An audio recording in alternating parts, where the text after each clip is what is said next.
নমস্কাৰ বন্ধু-বান্ধৱীসকল, interesting tips YouTube চেনেলটিলৈ আপোনালোক সকলোকে স্বাগতম জনাইছোঁ। বন্ধু-বান্ধৱীসকল, আপোনালোকে বাৰু কেতিয়াবা ভাবিছেনে যে এজন ব্যক্তি কিমান ধনী হ'ব পাৰে, এজন ব্যক্তি মেক্সিমাম কিমান টকা থাকিব পাৰে? যদি মই আপোনালোকক কওঁ যে এই বিশ্বত কিছুমান ইমানেই ধনী ব্যক্তি আছে যে তেওঁলোকে যদি নিজৰ মুঠ টকাৰ পৰা 0.1% অৰ্থাৎ 1%তকৈ কম টকা যদি আমাৰ ভাৰতবৰ্ষক দি দিয়ে, তেন্তে ভাৰতৰ 130 কোটিতকৈ অধিক লোকে এসাঁজ ভালকৈ খাব পাৰিব।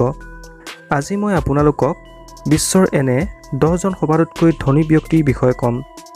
তেওঁলোকৰ প্ৰতিজনৰেই মুঠ টকা পইচাৰ বিষয়ে জানি আপোনাৰ চকু কপালত উঠিব। তেনেহ'লে আহক ভিডিঅ'টি আৰম্ভ কৰোঁ। Larry Allison. এখেতৰ এটা ছফ্টৱেৰ কোম্পানী আছে য'ত ডাটাবেছ বনোৱা হয় আৰু ইয়াৰ নাম হৈছে অৰেকল। লেৰীৰ বয়স বৰ্তমান 72 বছৰ। এখেতৰ মুঠ সম্পত্তিৰ পৰিমাণ হৈছে $58.5 বিলিয়ন। ভাৰতৰ ৰুপিৰ লগত ইয়াক তুলনা কৰিলে ই প্ৰায় 39,25,35 কোটি টকা হয়। ডেভিড কোচ। এখেতৰ কোম্পানীটো হৈছে কোচ ইণ্ডাষ্ট্ৰী, য'ত মেনুফেকচাৰিং, ৰিফাইনিং আৰু ডিষ্ট্ৰিবিউশ্যন কৰা হয় পেট্ৰলিয়াম, কেমিকেলছ আৰু এনাৰ্জিৰ দৰে সামগ্ৰীৰ। এওঁৰ বয়স বৰ্তমান 77 বছৰ আৰু এওঁৰ মুঠ সম্পত্তিৰ পৰিমাণ হৈছে $60 বিলিয়ন। ভাৰতৰ ৰুপিৰ লগত তুলনা কৰিলে ইয়াৰ পৰিমাণ হয়গৈ 40,27,20 কোটি টকা। চাৰ্লছ কোচ। এখেতৰ ইণ্ডাষ্ট্ৰীও কোচ ইণ্ডাষ্ট্ৰীয়েই হয়, কিয়নো এওঁ ডেভিড কোচৰ ককায়েক হয়। এখেতৰ বয়স হৈছে 80 বছৰ আৰু এখেতৰ মুঠ সম্পত্তিৰ পৰিমাণো ডেভিড কোচৰ লগত সমানেই হয়, প্ৰায় $60 বিলিয়ন। Carlos slim. এওঁ মেক্সিকোৰ সবাতোকৈ ধনী ব্যক্তি।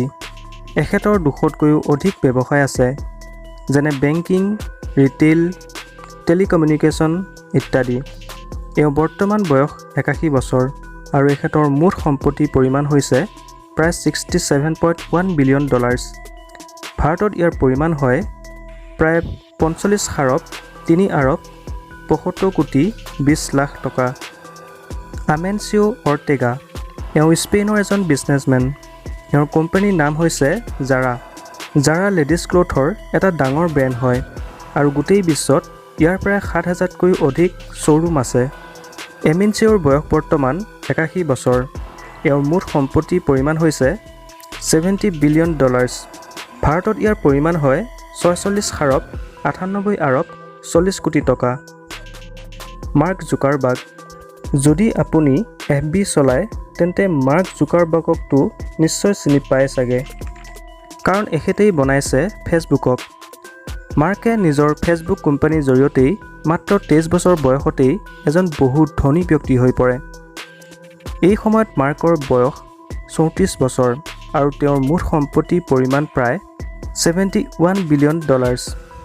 ভাৰতত ইয়াৰ পৰিমাণ হয় 47,65,52 কোটি টকা। মাৰ্কৰ বিষয়ে এটা মহত্বপূৰ্ণ কথা আপোনালোকে জনাটো উচিত যে মাৰ্কে যিমান টকা ইনকম কৰে তাৰে মাত্ৰ 1%হে নিজৰ বাবে ৰাখে, বাকী 99%ই সমাজৰ হকে ভাল কাম কৰা সংস্থাবোৰক দান কৰি দিয়ে। Bernard Arnold.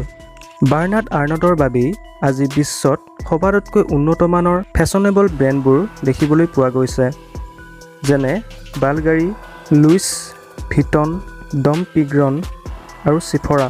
এওঁ ফ্ৰান্সৰ এজন বিলিয়নিয়াৰ আৰু এওঁৰ বয়স 81 বছৰ। এওঁ LVMH কোম্পানীৰ চেয়াৰমেন আৰু CEO। এই কোম্পানীটোৱে বিশ্বৰ সবাতোকৈ লাক্সাৰী প্ৰডাক্ট বনোৱাৰ বাবে বিখ্যাত। বাৰ্নাৰ্ড আৰ্নল্ডৰ মুঠ সম্পত্তি হৈছে $72 বিলিয়ন। ভাৰতত ইয়াৰ পৰিমাণ হয় প্ৰায় 48,32,64 কোটি টকা। Warren Buffett. এখেত বৰ্কশ্বেয়াৰ হেথৱে নামৰ কোম্পানীৰ CEO আৰু পৃথিৱীৰ ভিতৰতে সবাতোকৈ ডাঙৰ এজন ইনভেষ্টৰ। এখেতে সৰুৰে পৰাই কাম কৰা আৰম্ভ কৰি দিছিল আৰু মাত্ৰ 13 বছৰ বয়সতেই এজন ইনভেষ্টৰ হৈ পৰিছিল। এওঁৰ বয়স বৰ্তমান 86 বছৰ আৰু এওঁ 60টাতকৈ অধিক কোম্পানীৰ মালিক। এওঁৰ মুঠ সম্পত্তি হৈছে প্ৰায় $84 বিলিয়ন। ভাৰতত ইয়াৰ পৰিমাণ হয় 56,38,8 কোটি টকা। বিল গেটছ, এওঁকতো আপোনালোকে নিশ্চয় চিনি পায় চাগে। এখেতেই মাইক্ৰ'ছফ্টৰ উইণ্ডো বনাইছিল। এওঁ যোৱা 2000 চনৰ পৰাই মাইক্ৰ'ছফ্টৰ CEO আৰু চেয়াৰমেন হৈ আছে।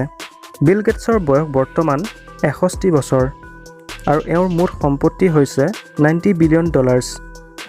ভাৰতত ইয়াৰ মূল্য হয় 60,40,80 কোটি টকা।